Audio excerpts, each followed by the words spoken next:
Okay, gawin na natin ang reading mo. Fire sign. Aries, Leo, and Sagittarius. Hello, my dear. Welcome or welcome back sa ating YouTube channel. My name is RJ, your tarot card reader. At ang gagawin natin ngayon is yung ating daily reading para po ito sa araw ng May 31, 2026. Titingnan natin, my dear, kung ano mga eksena, kaganapan at kung ano-ano pa na maaari mo makasalubong sa araw na ito. So, yung format ng ating reading is overall energy, money and career, tapos love. Okay? So, medyo may kahabaan to, my dear. Sana meron kang enough na time at pasensya para mapanood itong video na to, my dear. Kasi wala na tayong shortcut. As in, talagang todo na to. Talagang todo na talaga tayo mag-reading ngayon. Okay? So, bago tayo, my dear, mag-proceed sa ating reading, kukunin ko muna itong pagkakataon na ito na magpasalamat. Maraming salamat po sa ating mga abangers. Sa mga walang sawang naghihintay at nag-aabang ng kanilang mga readings, maraming salamat po. Gusto ko rin pong pasalamatan yung mga napadaan at napasilip lang dito sa ating channel. Thank you so much for dropping by. And thank you. Maraming salamat po sa ating mga bagong subscribers. Hello, my dear. Welcome po sa ating YouTube channel. I hope na mag-enjoy kayo dito sa ating channel. At mahanap nyo po dito sa ating channel kung ano man po yung inyong hinahanap sa inyong buhay. Okay. Ang tanging hiling at dasal ko lamang po sa ating buong may kapal na ang mga readings na ginagawa ko ay nakakatulong po sa ating lahat. Okay, let's go na tayo, my dear. Fire sign, Aries, Leo, and Sagittarius, May 31, 2026. Tingnan natin, what is going on? Page of Pentacles. Okay. Consider as a warning, my dear. Huwag magpadalos-dalos ngayong araw na to. Pag-aralan ng mabuti ang mga gagawin. Page of Pentacles. The Five of Wands. Hindi ko gusto yung combination. To the point na merong warning ng Page of Pentacles. Tapos merong Five of Wands. Parang merong deceiving na energy or parang may sabotage na mangyayari ngayong araw na to. Okay, tingnan natin. Nag-warning ka agad si Page of Pentacles eh. Tapos Five of Wands. We have here the energy of the Page of Cups. Yes. May something na mangyayari ngayon, my dear. Huwag magpadalos-dalos, baka meron mga tao na gusto kang lokohin or meron mga tao na medyo nililito ka. Yun ang nakukuha ko dito. Okay? Sa emotion at saka sa pera, the Seven of Cups, I told you. So sa araw na to, my dear, meron mga tao, my dear, na possible na lokohin ka sa usapin ng emosyon at saka sa usapin ng pera. Okay? So, it's better, my dear, na maging very mindful ka, my dear, ngayong araw na ito. Okay? And, ma-differentiate mo yung totoo sa hindi. Okay? Kasi meron mga energy na magpapasaway ngayong araw na to. Okay? Let me see. Next card is the energy of the Seven of Swords. I told you. Yes. Be careful ka sa mga tao na merong mga iaalok sa'yo, merong mga ibebenta sa'yo, or isasali ka kung saan-saan. Ayan ha, be careful ka dyan, my dear, ha? And if just in case meron ka man mga plano, this is not the day para i-announce mo yung mga yan. Hindi ito yung araw, my dear, na i-broadcast mo yan. Okay, medyo mainit ka, my dear, sa mga tao sa paligid mo. Okay? Sa energy ng Five of Wands, probably they will try to sabotage that. Kunyari sabihin mo, ay magnenegosyo ako. Ay nako. Isasabotage nila yan. Let me see, my dear. We have here the energy of anak ng tinapay. The Ten of Cups, hindi to iba sa'yo. Kakilala mo, possible my dear na nasa area ng family. Talaga naman, oo. Kung sino pa yung malalapit talaga sa'yo, yun pa talaga ang sumasabotage sa'yo. We have here the energy of the Ace of Swords. This is energy of sacrifice. For some of you, my dear, kilala nyo to. Okay, nakukuha ko. Parang alam na ninyo, my dear, na parang pera lang ang kailangan sa'yo or hihingi lang ng tulong or parang pinaglalaruan yung emotion mo. Okay. Sa energy ng Ace of Swords yun na nakukuha ko, my dear, parang meron ka ng idea kung sino tong tinutukoy ko. May idea ka na. We have here dalawang card. Okay, the King of Cups and the Knight of Swords. Okay, yes, kino-confirm dito, my dear, na bonus card mo yung energy ng Knight. Okay, so kino-confirm dito na possible na iniintindi at inuunawa mo, my dear. Pero alam mo, nakakakutob ka, my dear, na teka, nagsisinungaling tong tao na to, niloloko ako ng tao na ito, okay? Possible na this person is trying to pretend, my dear, na supportive. Okay, meron ako nakitang full card over here. Ayan, oh. Okay, baka very supportive kunwari itong tao na ito, pero hindi naman. Todo encourage lang talaga na sige, gawin natin yan. Tara, ganito, no? Pero meron siyang hidden agenda. So, maging aware ka. Sabi ko nga, this is not the time, my dear, na maging open ka sa mga pinaplano mo sa buhay, sa mga gagawin mo, sa mga next move mo, sa mga next achievement mo. This is not the time, my dear, okay? Kung hindi mo talaga mapigilan na sabihin yan, isulat mo lang, my dear, sa notebook or sa papel para medyo mabawasan. Kasi may ganun na energy. Yung para bang na-overwhelm ka kasi napakaganda nung gusto mong mangyari. Okay.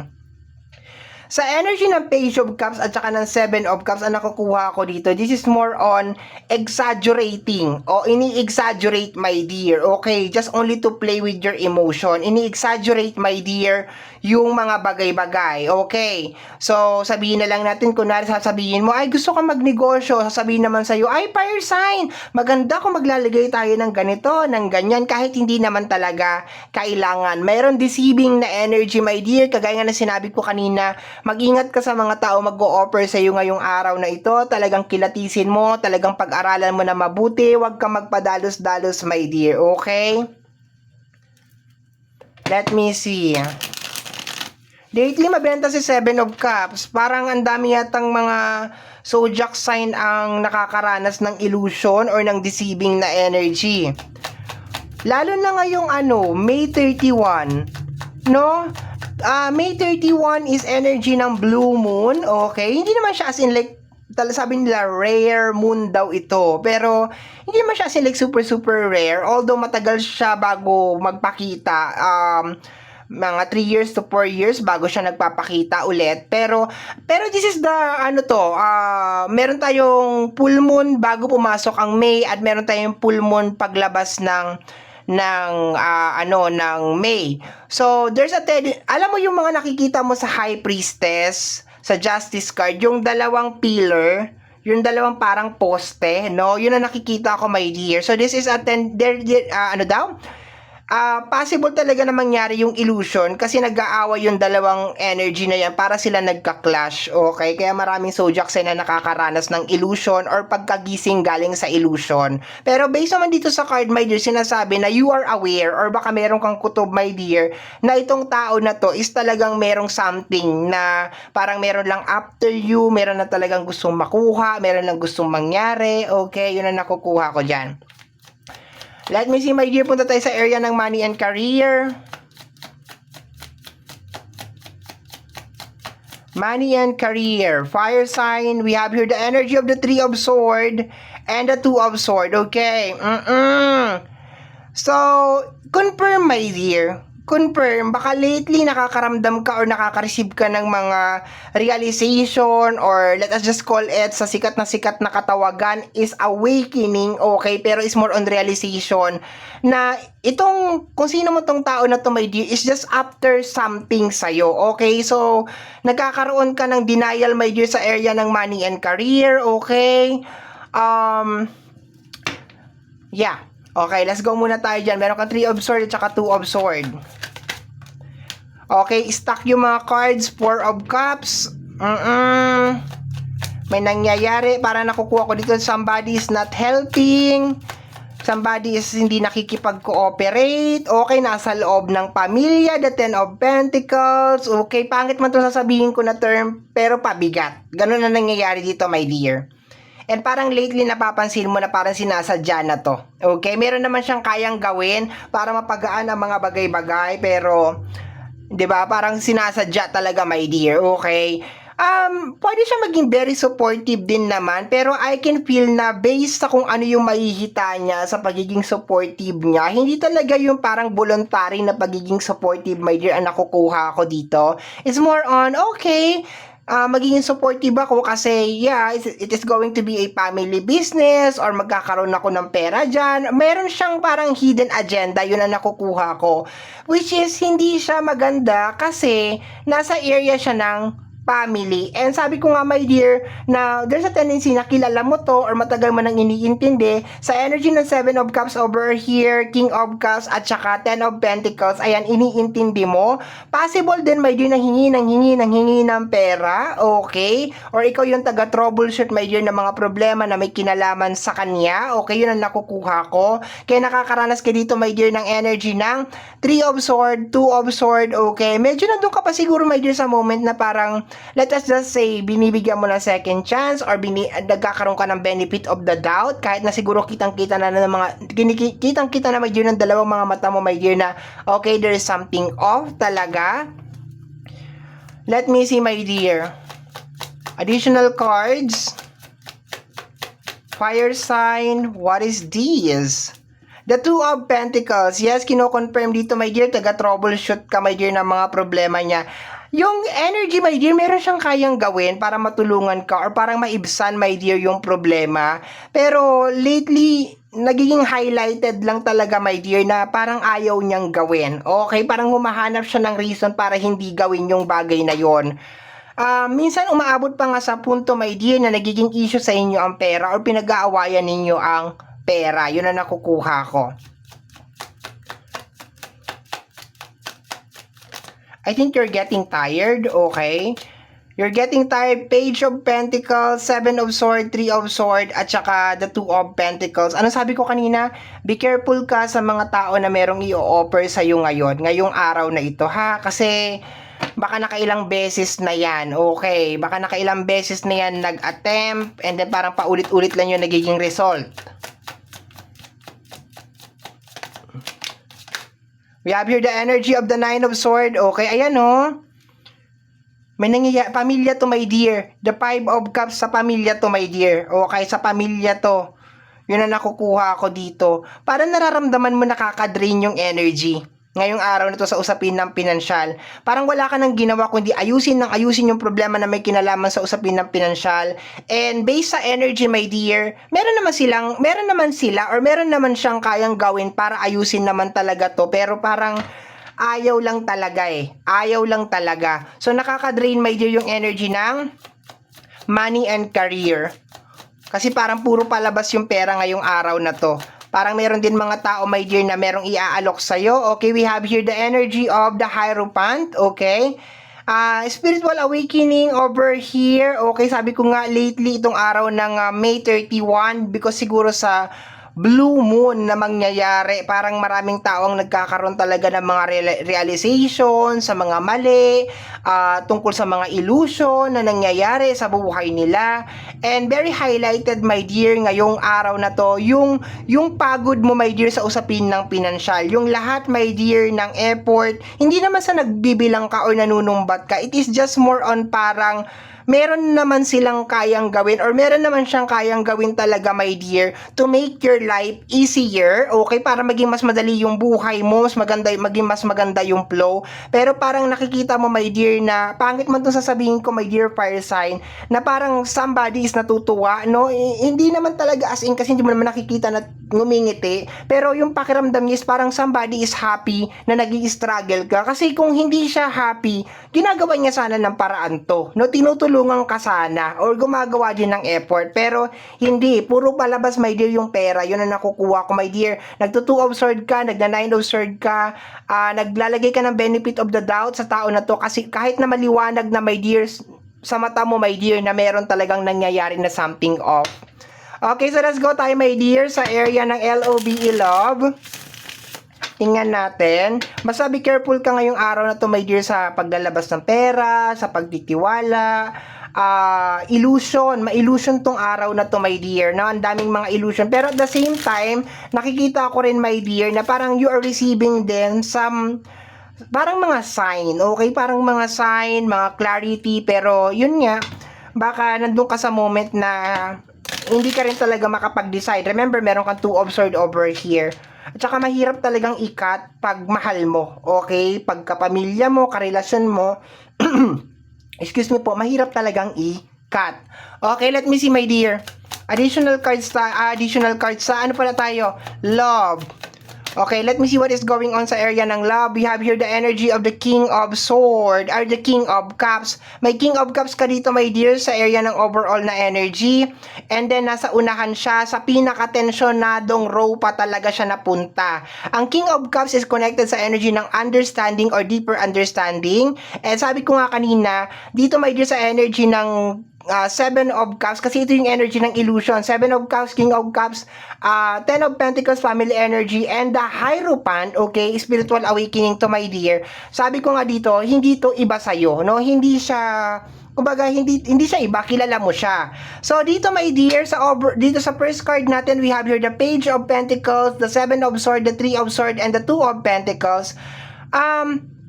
Kino-confirm nito, my dear, na talagang sinusubukan mo talaga lahat na makakaya mo para tulungan tong tao na ito or ibigay lahat ng support, my dear, sa tao na ito because mahal mo nga. Pero you feel, my dear, na parang tinitake for granted, parang ganun na energy, no? Kanitong tao na ito, okay? Let me see, my dear, what is this? The energy of the Ace of Pentacles, okay? Maganda naman yung gusto mong mangyari. Baka gusto mo nga gumanda ang buhay, maging successful, makapagtapos sa pag-aaral, magkaroon ng negosyo, magkaroon ng bahay. Maganda yung gusto mong mangyari, my dear. Okay, maganda yung intention mo. Kaso yun nga lang, parang hindi yata nakikita o hindi yata nare-recognize. Baka nagbibigay ka ng puhunan, nagbibigay ka ng tulong, yun ang nakukuha ko over here. Iniintindi mo pag mayroon mga palpak, may mga abirya, may mga atraso, iniintindi mo, hinahabaan mo yung pasensya mo. Pero lately, my dear, may something talaga nang nangyayari over here. Lahat na siguro ng pangunawa, lahat na siguro ng suporta, my dear, ibinigay mo. We have here the energy of the High Priestess, no? Binabanggit ko to kanina sa umpisahan pala ng card ng reading natin. Ito yung sinasabi ko sa iyo, my dear, na dalawang parang poste, no? The B and the J, okay? Nakakonekta yan sa Bible. I'm not gonna discuss that here. But sabi ko nga, itong May 31, 2026, I think itong dalawang energy na to ay nagka-clash, okay? And it's between the light and the dark. It is positive and negative, yun ang nangyayari dito, my dear. Kaya medyo nakaka-mix emotion tong itong araw na ito. Kung titingnan mo, my dear, Ace of Pentacles and the High Priestess, okay, medyo nagkakaroon ka ng clarity tungkol sa mga tulong. We have here the energy of the Ace of Pentacles, may kamay, may inaabot na kamay. Kung makikita, may inaabot na kamay. Parang meron kang inaabot. Kung titingnan mo rin yung position, my dear, ng ating King of Cups, meron din inaabot. So there's a tendency, my dear, na may kinalaman to sa pagtulong or suporta. Pero nandito si High Priestess, kasama, my dear, is the 5 of Cups, 4 of Cups sa likod, Ace of Swords. So, very highlighted lang talaga ngayon, my dear, yung iyong mga sakripisyo na ginagawa sa loob talaga ng love. Okay, let me see, my dear. Additional cards pa tayo. Fire sign, Aries, Leo, and Sagittarius, May 31, 2026. Okay. We have here the energy of the Queen of Wands. Okay. I think gusto mo talagang tumulong, no? Gusto mo talagang tumulong, my dear. That's what I'm getting. Gusto mo talaga mapaganda yung buhay niya. Yun ang nakukuha ko dito. Punong-puno ka ng pagmamahal sa tao na ito. As in, minahal mo talaga siya ng todo-todo. No, once again, hindi ko lang ito kino-close sa loob ng relationship. Family, friends, and relationship is welcome sa area ng love. Depende sa sitwasyon mo. Pero nakukuha ko dito, my dear, na mahal mo talaga tong tao na to. Pero lately, napapagod ka na, nadidrain ka na. We have here the energy of the Tower. Okay, possible ngayong araw na to, manghingi na naman to ng tulong sa'yo. Sa energy ng Tower. Ang Tower is hindi naman talaga bad yan. It is just more on parang manghihingi ng tulong or magpa-promise na naman. Kasi sabi ko sa iyo, my dear, be careful ka nga, my dear, kasi meron deceiving na energy ngayong araw na to. So, hindi ko naman sinasabi na wag mong tulungan, 'di ba? Pero parang maging aware ka, my dear, lalo na pagdating sa usapin ng emotion mo kasi meron kang energy ng Page na wag masyadong humopya, di ba? Huwag masyadong humopya na, ay okay, magbabago na siya, mahal niya ako, yung mga ganon. Kasi there's a tendency, my dear, na part pa rin yan, my dear, nung illusion na dala ngayon, my dear, ng Blue Moon. Okay. Tingnan natin, my dear. Pero dito, my dear, sa energy ng King of Cups at saka ng Tower, nagbe-breakdown ka na talaga. May dahan-dahan ka na nagbe-breakdown kasi nararamdaman mo na siguro yung pagod, yung sakripisyo, my dear, na hindi na-appreciate at saka hindi na-recognize. Pakiramdam mo na abuso ka at kahit na ganun yung nangyayari, parang hindi pa rin talaga tumitigil. We have here the energy of the Five of Pentacles, Ace of Pentacles, Five of Pentacles. Eto, my dear, naghihirap ka na dahil sa kanya. No, naghihirap ka na dahil sa kanya. Maski anong kayod ang gawin mo, maski anong trabaho ang gawin mo, maski anong gawin mo na tulong sa kanya, my dear, parang wala talaga. Hindi ka naman sa nanunumbat, my dear, ha? It is just more on nakakapagod lang talaga yung ganito na energy. Yung parang ina-uplift mo ina-uplift yung energy ng isang tao. Pero siya, parang wala lang, 'di ba? Parang sandal lang talaga siya na nandiyan ka. Nandiyan naman si Fire sign, eh. Hindi naman ako matitiis ni Fire sign. We have here the energy of the Justice. High Priestess, mabigat to, my dear. High Priestess and the Justice card is energy na somebody is tinitake advantage ka or nilalamangan ka. And kagaya ng sinabi ko, my dear, naramdaman ko dito na hindi to iba sa'yo. Ibig sabihin, malapit to sa'yo, kilala mo to. Okay, possible na nasa loob ng pamilya or nasa loob ng relationship. Let me see. Hindi maganda yung combination ng High Priestess. We have here the energy of the Queen of Pentacles, ang taga-troubleshoot. Si Queen of Pentacles ang taga-troubleshoot, taga-ayos ng mga problema, my dear. So, actually, ang ganda ng energy mo, my dear, kasi willing kang gawin lahat para sa mga taong mahal mo sa buhay. The bad thing lang dito, my dear, is para kang nadidrain. Okay? Para kang nadidrain sa kagagawa ng paraan para ma-resolve ang problema ng lahat. Okay? And the sad reality over here, my dear, is meron mga tao na connected sa'yo na hindi nila na-appreciate lahat to, my dear. Okay? Paulit-ulit na kasinungalingan, paulit-ulit na panloloko, and ngayon mo, my dear, nararamdaman lahat tong emotion na to sabay-sabay. May warning ka kanina sa paglabas ng Page of Pentacles. Pag-aralan ng mga desisyon ngayong araw na ito, huwag magpadalos-dalos, and maging aware ka na meron mga deceiving na energy ngayong araw na ito. Okay? So, my dear Fire sign, yan ang nakita natin na message energy para sa araw na ito, May 31, 2026. Kagaya po na nasabi ko dun sa bandang unahan ng ating video, ang tanging hiling at dasal ko lamang po sa ating buong may kapal na ang mga readings na ginagawa ko ay nakakatulong po sa ating lahat. Maraming salamat po. Thank you, my dear. Bye-bye.